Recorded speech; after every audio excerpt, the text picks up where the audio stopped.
anzalna ilaika fas'alil ladzina yaqra'una al-kitaba min qablika. Jadi pada ayat ini Allah memberikan peneguhan kepada Nabi Muhammad SAW ya.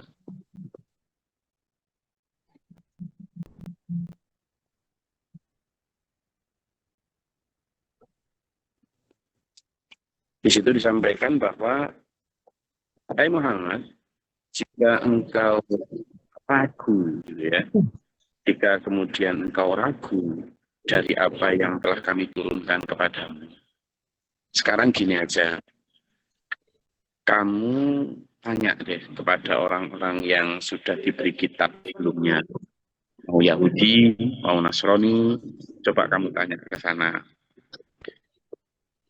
Jadi fas'alil ladzina yaqra'una al-kitaba min qablika. Tanya ke sana. Apa memang kebenaran yang kamu bawa ini sudah dinubuahkan di sana? Coba aja. Karena laqad ja'akal haqqu min rabbika fala takunanna minal mumtarin. Tak pantas kamu masih ragu itu, karena yang datang kepadamu itu kebenaran. Nah, ini coba kita potret ya. Kita potret dari kenapa Rasulullah sampai ragu. Sebenarnya Rasulullah bukan ragu ya, tapi karena saking derasnya arus penolakan, saking kejamnya intimidasi, ya, sampai kemudian beberapa hal yang kadang tidak sesuai ekspektasi. Misalnya hal-hal yang membuat kita kemudian, kalau kita menjadi orang beriman ya, bayangkan kita di masa Rasulullah saat itu gitu ya, betapa dalam keimanan. Misalnya mukjizat Rasulullah itu kan mukjizat yang tidak kayak para nabi, para rasul terdahulu ya, yang membelah lautan, menghidupkan orang mati, macam-macam itu, membuat makhluk ya atas izin Allah. Nah di masa Rasulullah kan tidak begitu. Nah sementara Rasulullah kan sombering gitu, ditantang oleh kaum kafir Mekah, Yahudi maupun Nasrani itu, ayo coba datangkan siksa. Jangan begitu. Ayo coba mana bukti kebenaranmu in kuntum minas shadiqin. Atu burhanakum. Mana coba tunjukkan bukti kebenaranmu. Oh, sombering seperti itu. Nah di sisi lain Rasulullah tidak diberi mukjizat yang kayak bisa lihat mata, air jadi darah, tiba-tiba bisa mendatangkan makanan dari langit, kan tidak ada gitu. Sehingga kadang memang ya secara manusiawi, Rasulullah kan kadang kemudian, nah gitu. Tapi bukan berarti kemudian meragukan kebenaran, enggak. Tapi secara manusiawi itu kadang ya merasa sedih lah. Ketika ditantang-tantang untuk mendatangkan mukjizat atau ditantang-tantang untuk mendatangkan siksa. Nah, kalau zaman dulu kan misalnya Nabi Nuh, ayo datangkan siksa. Ya ternyata disiksa benar sama Allah. Tenggelamkan tuh bumi ini. Gitu kan. Misalnya Nabi Soleh, umatnya, jangan bunuh itu sapi itu atau unta betina itu, jangan. Unta betina itu biarkan hidup. Tapi malah dibunuh sambil ngomong, ayo coba datangkan siksa, kan gitu. Nah setelah tentang itu beberapa waktu kemudian memang benar-benar datang siksa, benar-benar datang siksa, gitu loh. Nah itu kan yang kemudian menjadikan apa orang-orang di masa Rasulullah itu kemudian nantang-nantang Rasulullah. Mana coba bukti bahwa kamu benar? Mana? Ayo coba datangkan siksa. Ayo mana? Gitu. Nah hal kayak gitu yang kadang kemudian secara manusiawi itu ini gimana sih ya? Nah, maka Allah memberikan fala takunanna minal mumtarin. Jangan ragu kamu Muhammad. Lah kalau diambil dari pelajaran ini dulu, apalagi kemudian penentangannya orang-orang Mekah itu luar biasa. Kalau diambil dari ini, kalau Rasulullah saja gitu masih diteguhkan Allah agar tidak ragu. Nah, apalagi kita dulu. Apalagi kita terhadap kebenaran ini kadang ya memang ini gimana sih ya gitu. Setan bekerja lagi di hati kita. Bagaimana agar kita tidak yakin dengan kebenaran yang sedang kita jalani. Ini kok berat gini sih, kok nggak enak gini sih ngaji ini. Nah, kan gitu. Ya enggak Pak Sandra. Ya gitu. kok nggak enak gini sih Quran ini, kan gitu. Ayat-ayatnya kok koreksi terus gitu.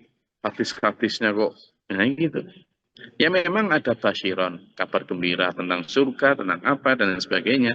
Tapi kan lebih banyak itu nadhiron, memberi peringatan supaya kita tidak terlena, supaya kita tidak katut sama setan, kan gitu. Wala takunanna minal ladzina kadzdzabu bi ayatillahi fatakuna minal khasirin.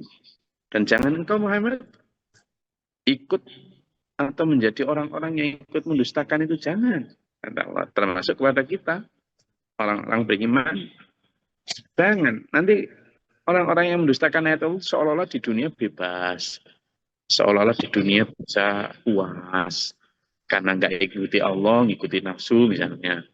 Atau ngikuti agama atau tradisi-tradisi mereka. Seolah-olah bebas, tapi ingat, nanti rugi loh kamu. Rugi. Sudah pun di dunia hidup mengikuti nafsu itu akan diperbudak nafsu, di akhirat juga begitu. Sudah pasti akan menghadapi siksaku. Kenapa? Walau ja'at kullu ayatin. Gini loh. Kan tadi saya bilang tuh, mereka menantang-nantang untuk didatangkan mujizat. Menantang-nantang untuk didatangkan siksa. Loh, kalaupun misalnya, walau ja'at kullu ayatin, seandainya pun mereka itu diturunkan kebenaran atau kebesaran ayat Allah, mereka tuh tidak kemudian beriman. Enggak. Ya buktinya, Fir'aun itu sudah disiksa dengan seluruh air di Mesir jadi darah. Minta-minta sama Allah, sama Nabi Musa. Hai Musa, tolong kembalikan seperti air. Nanti aku akan beriman kepada Tuhan. Begitu jadi air, beriman. Enggak. Dengan wabah kodok mulut, karena setiap kali buka mulut mesti masukkan kodok, saking miliaran banyak kodok itu. Terus minta, Musa, tolong benar ini aku mau beriman, singkirkan nih kodok-kodok ini. Begitu disingkirkan, beriman. Tidak. Demikian pula ketika ada wabah yang menghancurkan seluruh pertanian di Mesir dengan wabah belalang itu, miliaran belalang itu, minta juga, tolong kembalikan, nanti aku akan beriman. Tapi begitu belalang pergi, beriman. Tidak. Ya selalu begitu. Maka ketika mereka menantang Rasulullah Muhammad SAW untuk mendatangkan mukjizat, apakah kemudian nanti mukjizat datang mereka beriman? Tidak tentu. Ya sama. Umatnya Nabi Soleh tadi, itu awalnya menantang kepada Nabi Soleh. Soleh, kalau kamu memang benar, coba sih datangkan mukjizat. Nah, wong unta keluar dari batu kok. Ya, harusnya kan langsung sami'na wa ta'na toh. Harusnya langsung iman gitu aja. Tapi apakah mereka beriman? Enggak. Justru ketika dibilang, itu loh tanda bukti kebesaran Allah. Apa itu sihir kamu itu gitu. Padahal tadi minta bukti. Sudah begitu bilang, tolong biarkan dia makan minum, jangan diganggu. Nanti kamu akan disiksa Allah loh. Apa dia? Jarak mulai sengaja disembelih itu unta. Sambil ngomong, ayo coba datangkan siksa, katanya kamu. Gitu. Yang yu'iduna, yang dijanjikan pada kami siksa, ayo coba datangkan. Nantang gitu. Jadi Muhammad, walau ja'athum kullu ayatin, meskipun sudah datang kepada mereka tanda-tanda kebenaran, mereka nggak akan beriman. Hatta yarawul adzabal alim, baru ketika nanti mereka menyaksikan sendiri, mereka akan disiksa Allah baik di dunia maupun di akhirat, baru teriak-teriak beriman. Gitu kan? Makanya kemarin ketika Fir'aun sudah ditenggelamkan, baru kan itu ayat 90 itu kemarin. Ketika Fir'aun hatta idza adrakahul gharaqu, ketika sudah ditenggelamkan, qala Fir'aun berkata, amantu annahu la ilaha illalladzi amanat bihi banu Israil wa ana minal muslimin. Loh, Fir'aun lo teriak-teriak, sekarang aku beriman kepada bahwa tidak ada Tuhan selain Tuhan yang diimani oleh Bani Israel, dan aku menjadi orang yang Islam, serah diri. Ketika sudah mulai klep, ya kan, telepon banyu, sama malaikat Jibril sumpal pakai pasir dan garam itu.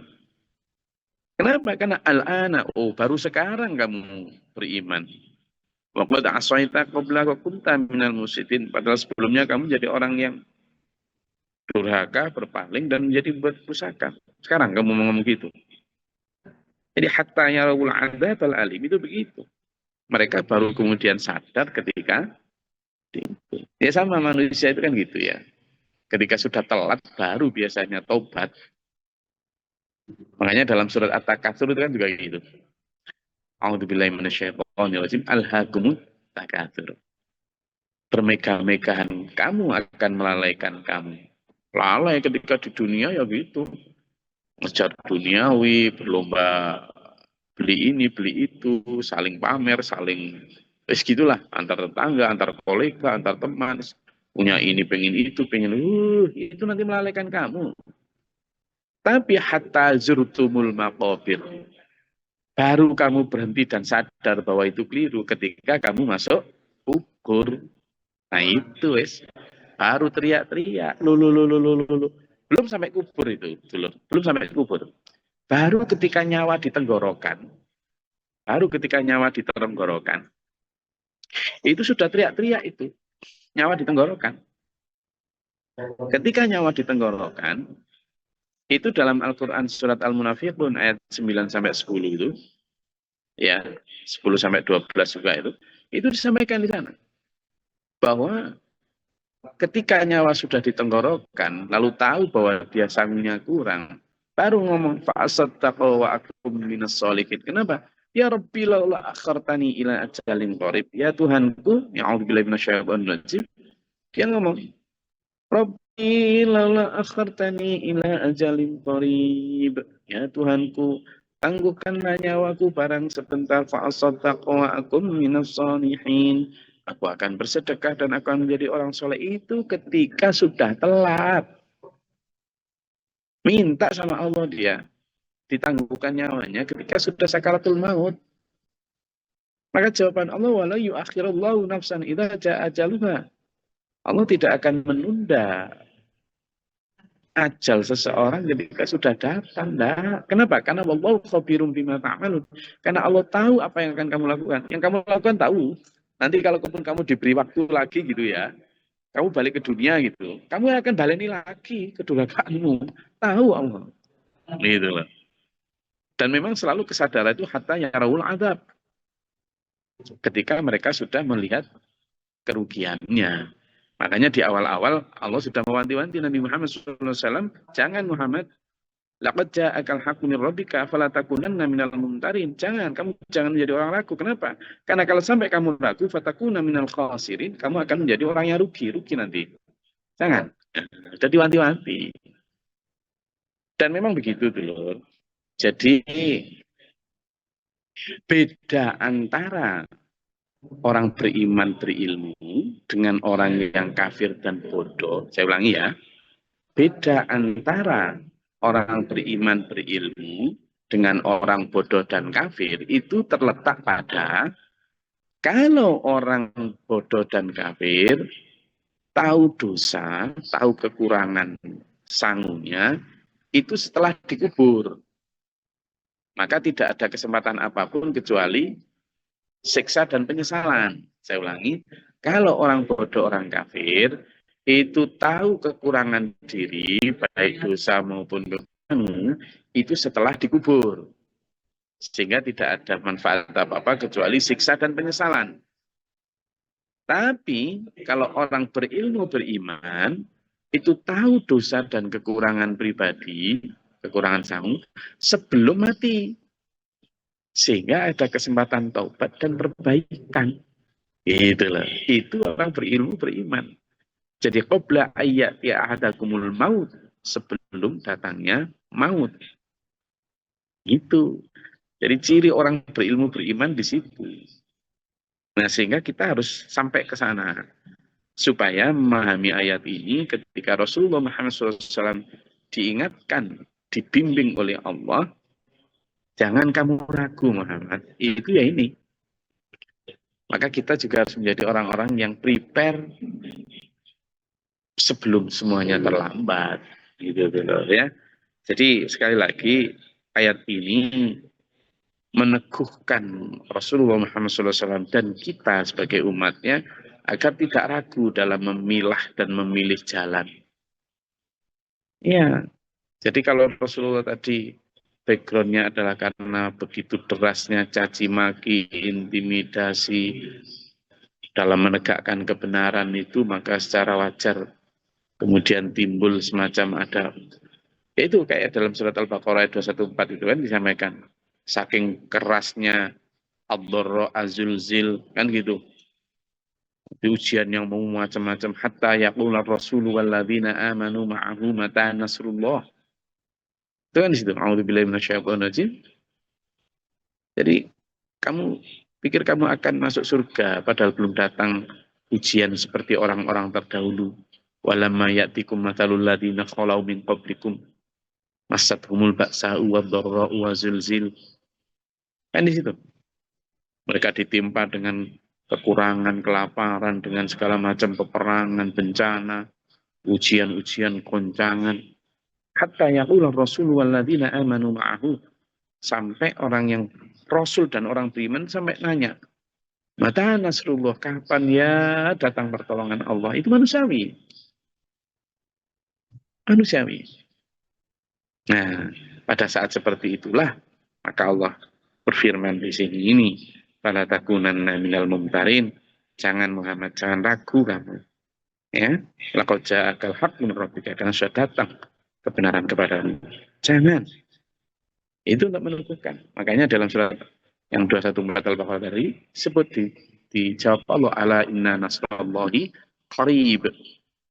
Sesungguhnya ingatlah, ketahuilah pertolongan Allah itu dekat.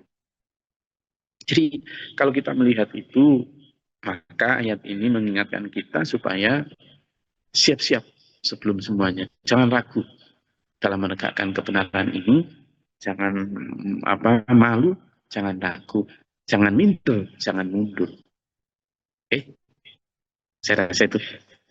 Enggak, kalau ada yang mau disampaikan atau ditanyakan, silakan.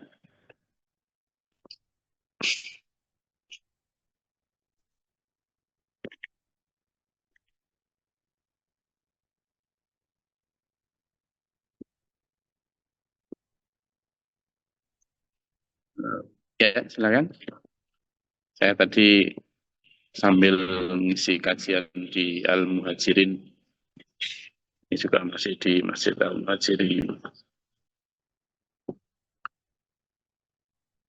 Ada yang mau disampaikan? Baik terkait ayat ini maupun terkait topik lainnya, silakan.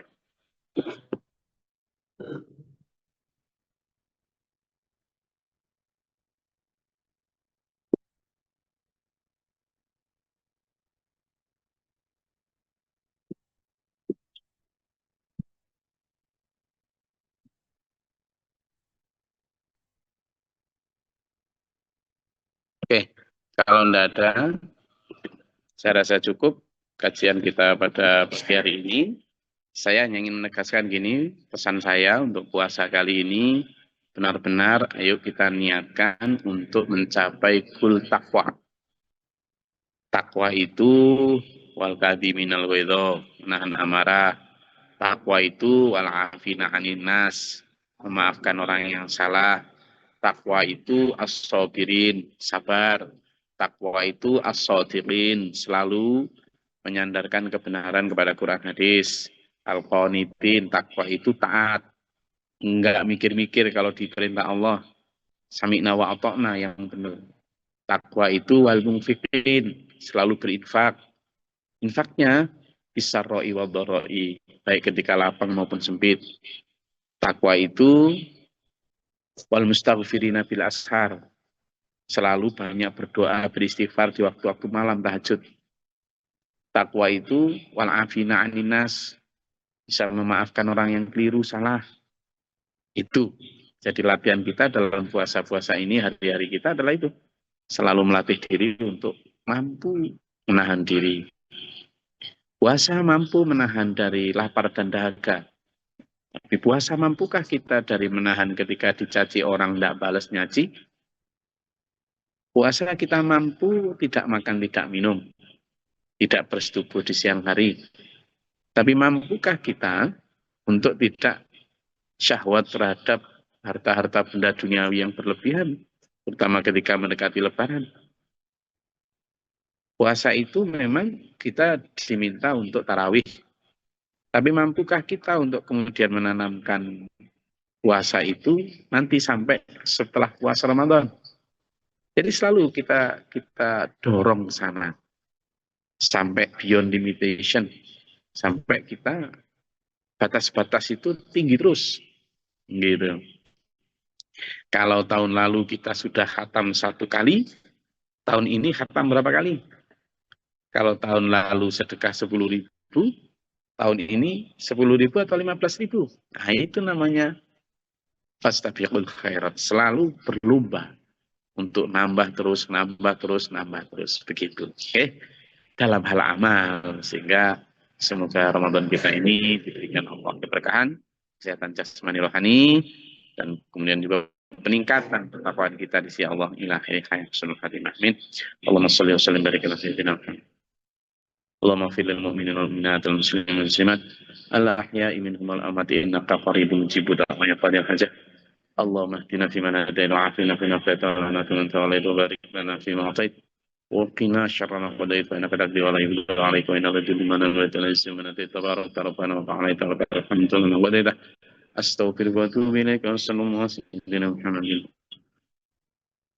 اللهم دع عنا البلاء والوباء وتحسن من الجن في الشيطان جنبك ربنا نجينا والدينا وسألنا من القوم الظالمين ربنا ولا تجعلنا في القوم الظالمين اللهم ارفع درجتنا في الدين والدنيا والآخرة حسن الخاتمة ربنا آمنا فاكتبنا مع الشاهدين ربنا لا تزغ قلوبنا بعد إذ هديتنا وهب لنا من لدنك رحمة إنك أنت الوهاب ربنا ولا تحملنا ما لا طاقة لنا به واعف عنا واغفر لنا وارحمنا أنت مولانا فانصرنا على القوم الكافرين أنت مولانا فانصرنا على القوم المنافقين أنت مولانا فانصرنا على القوم المشركين أنت مولانا فانصرنا على القوم المرتدين أنت مولانا فانصرنا على القوم الظالمين أنت مولانا فانصرنا على القوم المكذبين أنت مولانا فانصرنا على القوم المتكبرين أنت مولانا فانصرنا على القوم الحاسدين أنت مولانا فانصرنا على القوم الفاسقين أنت مولانا فانصرنا على القوم المجرمين أنت مولانا فانصرنا على القوم الجاهلين ربي أعوذ بك من همزات الشياطين وأعوذ بك ربي أعذرون رب اشرح لنا صدورنا ويسر لنا أمرنا وعقدة من لساننا يفقهوا قولنا ربنا اجعلنا مسلمين لك ومن ذريتنا أمة مسلمة لك وارنا مناسكنا وتب علينا إنك أنت التواب الرحيم اللهم افتح لنا باب رحمتك اللهم أنزل علينا رحمة بيدات القدر الأمطار وبعدة ورحم الأحجار وبيدة رمي البحار ببقاء الله من جبر برحمتك يا أرحم الراحمين ارحمنا اللهم افرغ علينا الصبر وثبت إيماننا فانصرنا على القوم الكافرين اللهم فاطر السماوات والأرض عالم الغيب والشهادة رب كل شيء ملكه أشهد أن لا إله إلا أنت أعوذ بك من شر النفس شر الشيطان شركي تعوذ بالله من جود البلاء والوباء درك الشقاء وسوء القضاء وشماتة الأعداء اللهم إنا نسألك الهدى والتقى والعفاف والغنى وحسن الخلق وحسن الخاتمة ربنا هب لنا من أزواجنا وذرياتنا قرة أعين واجعلنا للمتقين إماما ربنا آتنا من لدنك رحمة وهيئ لنا من أمرنا رشدا ربنا آتنا في الدنيا حسنة وفي الآخرة حسنة وقنا عذاب النار رب اغفر لي ولأخي ولأزواجي ولذريتي ولذريتي ولأصحابي وادخلنا في رحمتك يا أرحم الراحمين ارحمنا ربنا تقبل دعاء إنك أنت السميع العليم إن الله عليم بذات الصدور إن الله عليم بذات الصدور إن الله بصير بالعباد إن الله على كل شيء قدير سبحان ربك رب العزة عما يصفون السلام على محمد الحمد لله رب العالمين والسلام عليكم ورحمة الله وبركاته اللهم ارحمنا بالقرآن كما إماما ونورا وهدى ورحمة اللهم ذكرنا منه ما نسينا وعلمنا منه ما جهلنا وارزقنا تلاوته آناء الليل وأطراف النهار اجعل لنا حجة Ya Rabbal Alamin. Ya Rabbi nawwir qulubana.